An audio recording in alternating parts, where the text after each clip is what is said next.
Welcome to episode 4 of Screaming on the Inside. My name's Lee. I'm the admissions supervisor for UK Addiction Treatment Centres. In this episode, we have Nuno Alburquerque, who's the treatment lead for UK Addiction Treatment Centres. Nuno has a BSc in Substance Misuse Management, Trauma and Healing, Trauma Attachment, Effect, Dysregulation and Shame, as well as being a Certified Relapse Prevention Specialist, to name only a few. Thank you for joining us today, Nuno. No, thank you. Thank you for having me. Thank you. So we're hoping to talk about anxiety and the link to addiction in this episode. The vast majority of people who come into treatment will say they experience unusually high levels of anxiety before coming into treatment alongside their addiction.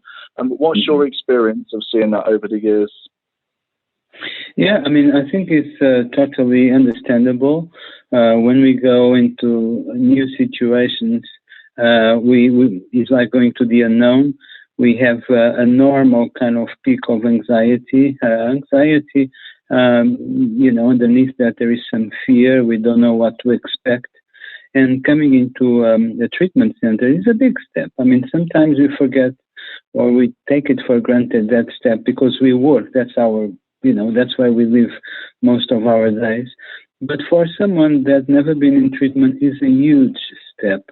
And understandably, the levels of anxiety just because of that will grow a lot. So yeah, obviously there is anxiety related with the stop of substance intake or alcohol, or which will add to the anxiety levels. But just for the fact of coming into a new situation is normal that people will get more anxious about. Yeah. I mean, I think from my own personal experience, and I can only talk about my personal experiences, although my drinking and my drug using was causing me great, it was very painful towards the end, if I'm honest to you, and I was very uncomfortable in my life. I was comfortable in that setting in terms of I knew what was happening. And, I knew how to deal with life by using substances, and the thought of it changing caused me massive anxiety. And we speak to a lot of people on the phone, of course, when we book people into treatment, and you can tell them 100 times that, you'll be made to feel welcome, and they'll settle you in very, very quickly. It's most people don't believe it, and they let the anxiety build up in them, which is why we keep in regular contact with people before they come in and try and ease them into treatment. And I know you guys in the centres do a fantastic job of putting people at ease when they come in and making them feel welcome and relaxed as soon as they possibly can, because the fear of, a lot of the time, I always say to people, the fear of staying the same should be greater than the fear of change, because if you don't change, it's disastrous for most people. Definitely. Even though there is the anxiety that people feel when they are using as well, it's huge. And however, they've got like the drugs to kind of try to deal with that anxiety, but it's like a spiral, just goes round, deeper and deeper. So it's another level, it's a kind of different anxiety when people are using, definitely coming to a new situation and not having that substance to use to manage that anxiety is a little bit more scary, Yeah. Now, this is quite a big one for most people. It's almost what comes first, the chicken or the egg. So most people probably couldn't pinpoint when their anxiety first started. So in your experience, what would usually come first, the addiction or the anxiety? Yeah, I mean, it's very difficult to answer to that question because, people might feel anxious and then use substances to try to manage the way that they feel, so they don't feel well and trying to get some comfort from a substance, right? But then we've got the other anxiety that is triggered by using the substance. So now I'm using the substance and I'll be really anxious about when can I get the next use up. I'll be really anxious about, losing my job. I'll be really anxious about being found out by my parents, and so on and so on. So I don't think it's really difficult to kind of say that one comes first than the other. So because one fits the other, if you know what I mean. Yeah. I hear. So I don't think there's really a mold that or a template, because I hear people. I do a lot of recovery meetings, and my own experience was, looking back now, I was very, very anxious as a child. I didn't know I was anxious. I didn't know everybody didn't feel like that. But when I started using drugs, it became the solution to that anxiety. It brought me out of myself. So I think for myself, the anxiety was already there previous. But I meet a lot of people in recovery meetings that led perfectly normal lives until they started, whether it be drinking or taking drugs, destructively, and then that causes the anxiety. So I don't think there's a template to it. That's my opinion and my experience of it. I totally agree with you, Lee. I totally agree with you. I think, but even though that people that start using in a destructive kind of way, maybe their life was not that good. Maybe through therapy they will find out why they end up using or drinking that much. Maybe not related with anxiety. That's right. But so it's very difficult to kind of pinpoint what comes first. Yeah, it really is. And some people, they start using drugs and alcohol, and it's good fun for a while. I think for most people it actually is, who weren't suffering with anxiety before, but then they go past that invisible line, and then it goes from fun, recreational to being a real problem. Yeah, Sorry, please go on. No, I was just going to say that we don't need to ask why people use drugs.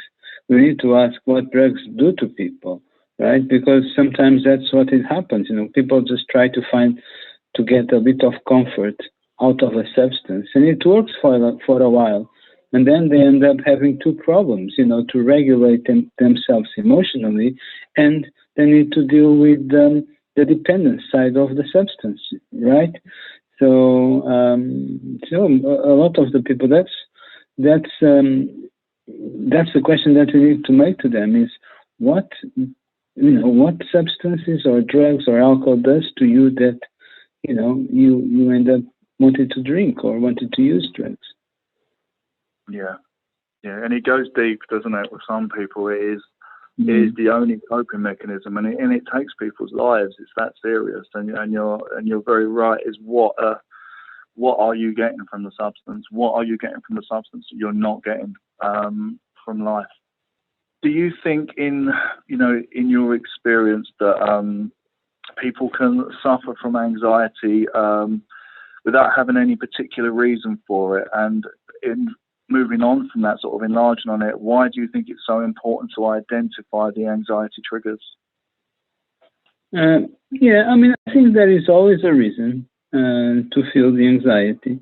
Perhaps it's not showing it today on the here and now, what is happening in me. I don't know why I feel so anxious today in this particular situation, right? So that is how important is therapy. So we can try to understand why we get those peaks of anxiety. And most of the times is rooted in something deeper in us, probably adverse child experiences, going back to childhood and stuff. And I'll give you an example.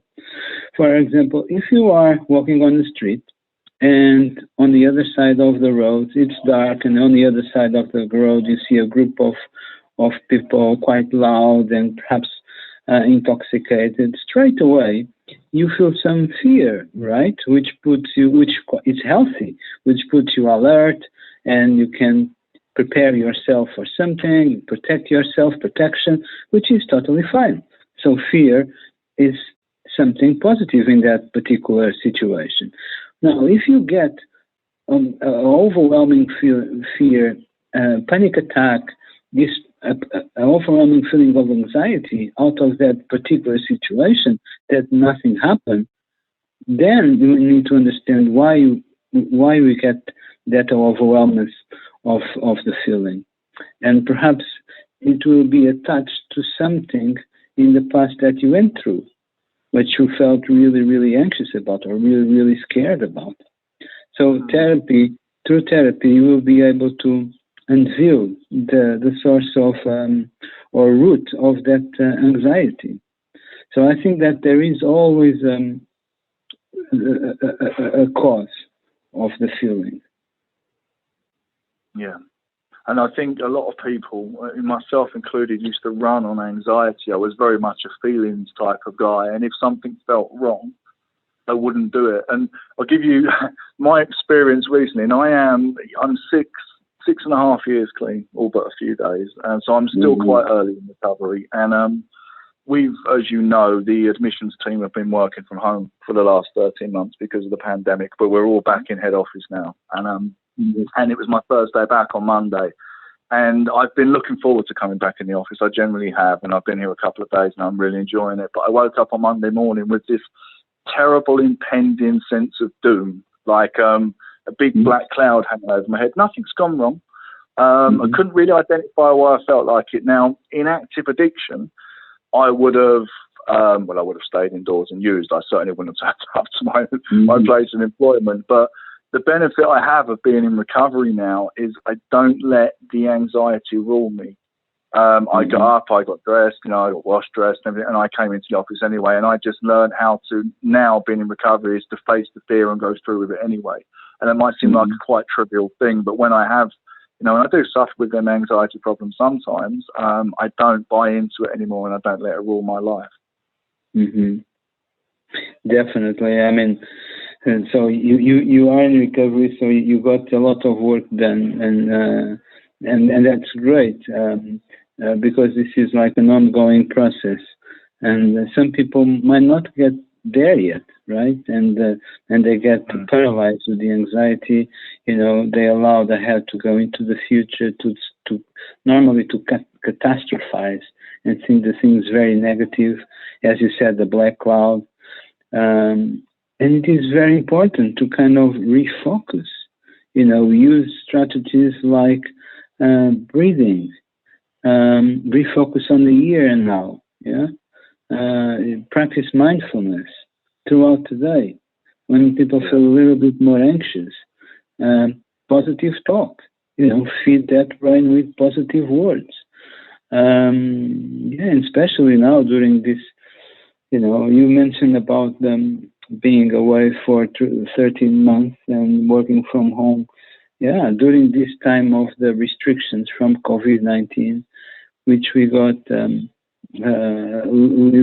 used, maybe not used, but to live on uncertainty and fear. So every week, every day, it's a new kind of news coming out on the radio, So definitely the chances that our anxiety levels are very, very high, and they've been very, very high for the last year or so, just because of this situation.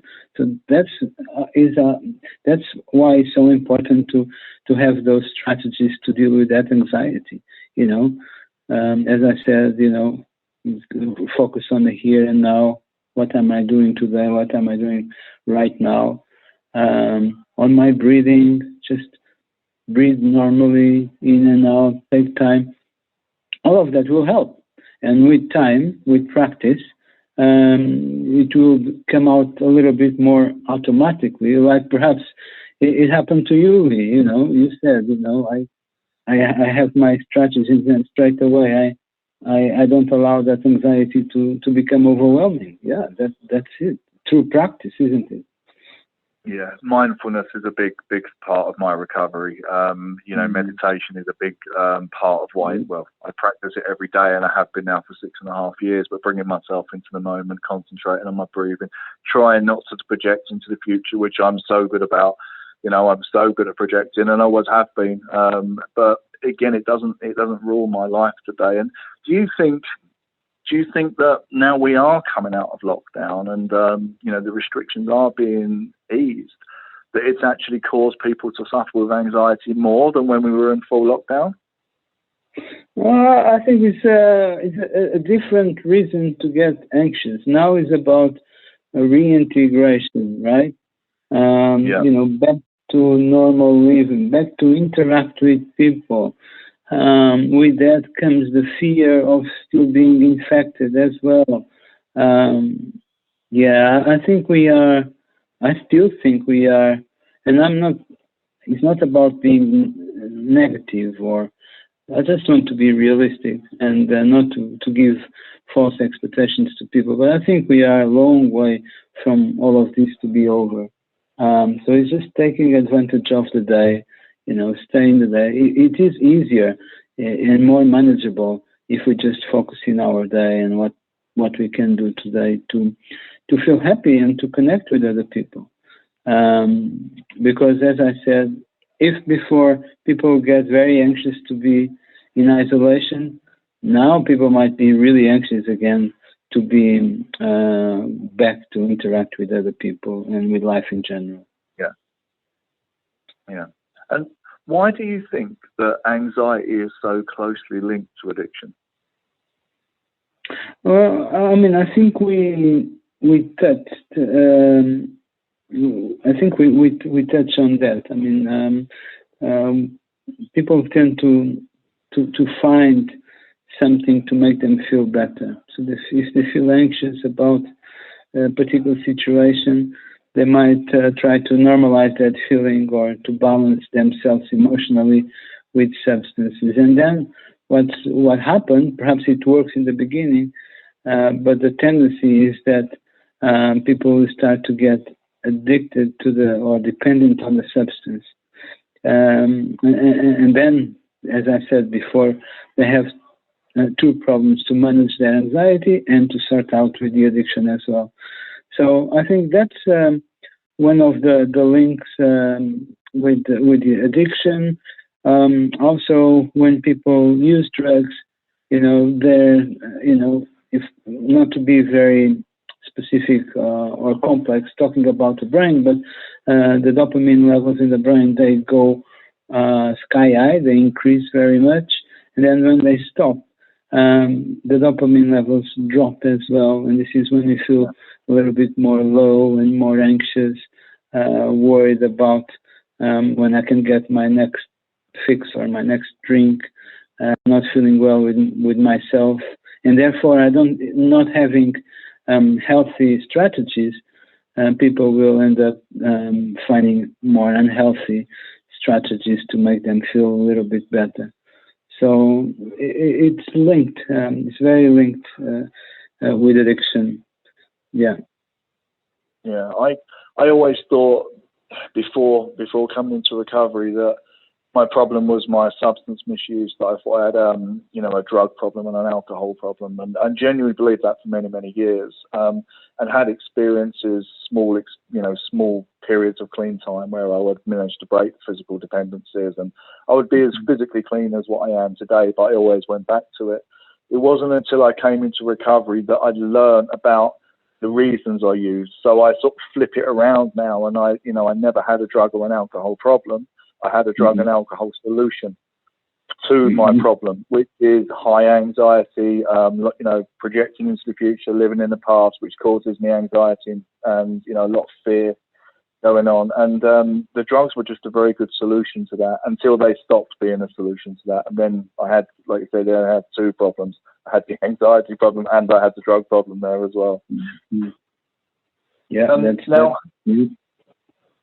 Sorry, was you going to expand on that? No, I was just agreeing with you. I mean, that's totally right. Yeah. So there are a lot of different therapies that are utilised within our centres to treat anxiety. What are some of the best therapies that you yourself have used in treatment and we use in our centres to actually deal with anxiety? I mean, in our treatment centres, we've got dialectical behavioral therapy, DBT, and DBT is a therapy that definitely helps with anxiety. There is a couple of modules, one on emotional regulation and the other one on distress tolerance, that focus on how we can, on some skills that will help us to kind of balance ourselves emotionally. And then we've got other therapies. You mentioned meditation. Yes, meditation is another way to deal with anxiety. breathing work another way. Talking therapies, definitely. I think everyone in recovery or not should have like 1 hour per month at least with a counselor, just to go through and recycle those thoughts and feelings. It will help with anxiety as well. Things like acupuncture, yoga, all of those will help with to kind of manage our anxiety. Yeah. And so the alumni teams, obviously, we have regular contact with all of our alumni clients, and some of our clients say that they still experience anxiety, but in a far more manageable way after leaving treatment. So do you think anxiety ever really goes away? No, I don't think so. I don't think our history goes away as well. I don't think we can go back in time and do a reset and start again. I think that feelings are here and they will stay here. I agree with the alumni. I think that we are, as time goes by and as we practice some of this knowledge that we gain, we get more equipped to deal with our feelings, including anxiety, and not to allow those feelings or that anxiety to become overwhelming to the point that will paralyze me, or to the point that I really need a quick fix, which is like the next drug or use alcohol, or even gambling, going into behavioral addictions like sex addiction and so on and so on. Just trying to find a quick fix for this overwhelming feeling. I don't think it will go away. I think we'll get more equipped if we do like the homework, if you want, to deal with the feeling. Yeah, it's one of them things. I wish the anxiety would go away, but I have to agree with you. I get tools to deal with it now. But then I think, is it the anxiety I suffer? Is it because I'm a recovering drug addict and alcoholic? Or is it just regular human anxiety that everybody suffers with? Because I think everybody does. I look at family members and they certainly suffer with anxiety, and they can, hold on to resentments and things as well. But for them, it seems manageable, but they're not going to do something with them resentments and the anxious feelings that might kill them, i.e. me putting a drink or drug inside my body.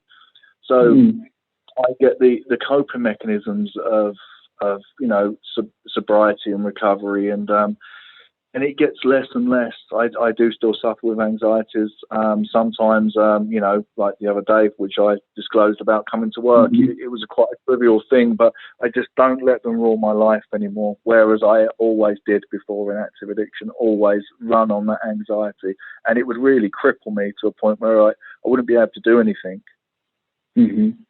No, I mean, feelings, all human beings have feelings, and it's not just for people that suffer from addiction that have got anxiety or any other feelings. I mean, we all have the feelings.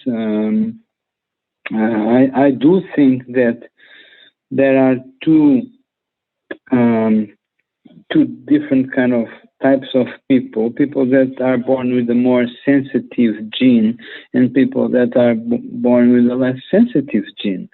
And people with a less sensitive gene tend to feel and to move on more quickly, and people with more sensitive gene, they are more prone to addictions because they get stuck there. They get very sensitive, and if they are not told about healthy strategies to deal with the way they feel, they might end up trying to find a quick fix somewhere else.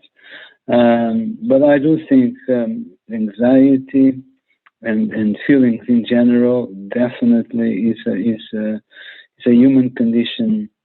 It's part of the human condition, and not just because people suffered from addictions in the past or no.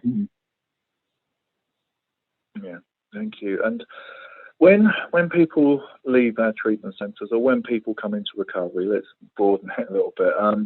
how important is it for people to put a plan of action in place after leaving treatment or getting sober and coming into recovery? Lee, this is as important as the day that they decide to be admitted into residential treatment.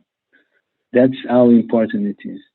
The transition for like normal living needs to be treated in a very, very careful way. A lot of people, they undermine that, and a lot of people relapse. Next day, next week, a few weeks after leaving treatment. And I think we have the duty to say this to people, to bring that awareness.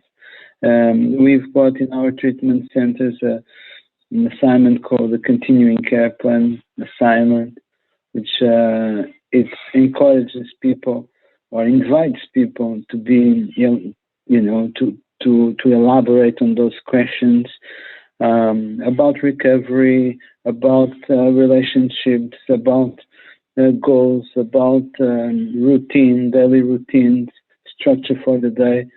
And as much as people elaborate and as much as people work on those continuing care plans, the better for them. The transition is very, very, very important. People go back where they used before, where they drink before, where they have friends that will be inviting them to come for a drink, or they will be isolated, or they'll go back to a family that is still very angry with them, perhaps. Or, yeah, I think it's really important. Remember, they come into our treatments and straight away a structure is given to them. Peers, it's given to them, a group, support, compassion straight away, right? So when they leave treatment, they really need to have a plan that will help them to reintegrate without that level of support that they had in the treatment center. So it's so important. It's so important. I cannot stress how important it is, the transition from residential treatment to normal living. Yeah. Yeah, I have to agree with you there. It's when my wife, when I first met her on her second date, because I liked her, on the first date I said to her, I'm in recovery from alcohol addiction. I didn't say anything about the substances. She obviously now knows, but and I did tell her very early on in the relationship that my recovery comes first. It comes before my wife. It comes before my children. It comes before my job. It has to come before everything, because if I don't have my recovery, then I don't have my wife, my children, and my job. All of that goes, and eventually my life will go as well. So I agree. I can't stress enough how important it is to have some plan of action in place that's going to get you over them difficult times. Because people leaving treatment, my early days of recovery, everything was quite rosy. Everything was new, and it was all amazing. And then life starts happening. Of course, life starts getting busy. You start forming personal relationships. You may get employment prospects. Other things that are going to happen. You may have, tragedies that happen in your life, and you need to have them plans in place so when these things do happen, you have the tools to deal with them. Yeah, definitely, Ali. I'm in recovery myself, so I'm 23 years clean and sober. Wow. One day at a time, right? One day at a time. And I tried in the fellowship rooms first time in 91 or 92 probably, and I could not do it on the room, so I had to go to a treatment facility where I stayed. I stayed for 8 months. That was my time in treatment, and then I went back home when I completed, and I didn't know anyone, in recovery or any meetings, or I had to cut with all of my acquaintances of using and all of that. So it was quite a lonely place. And if I didn't have that, aftercare plan, my meetings, the plan to go to the meetings, the service in the fellowship, the aftercare groups of the treatment center where I was, and all of that, perhaps I would not be here talking to you. perhaps I'll be dead, to be honest with you. So yeah, it was, it's an extra effort we need to put, but in the end of the day, I can say to you that it's worth it, and I'm really grateful that I made that effort in sticking to that plan after completing treatment. So some time ago, I spoke to someone, and I was in treatment at that time, and he came for an aftercare, and I asked him, so how long did you stay in treatment? And he answered to me like, no, I'm still in treatment. And of course, he wasn't, he was living his life, he was doing his meetings, but he told me, no, I'm still in treatment. And it's a little bit like that, an ongoing process of recovery. So people don't forget about that. It's an ongoing process of recovery. So we need to continue to work on that. It gets better. It will get better. You become more familiar, and it will get better with time. But ongoing process of recovery. Yeah. Yeah, and thank you for disclosing, because I obviously know you and know you are in recovery. But thank you for disclosing that, because you have. You're a very highly qualified man and has done an awful lot of work to get where he is now. But in your experience, in your personal recovery journey, what would you say is the biggest gift that recovery has given you? The biggest gift? Myself. I found myself.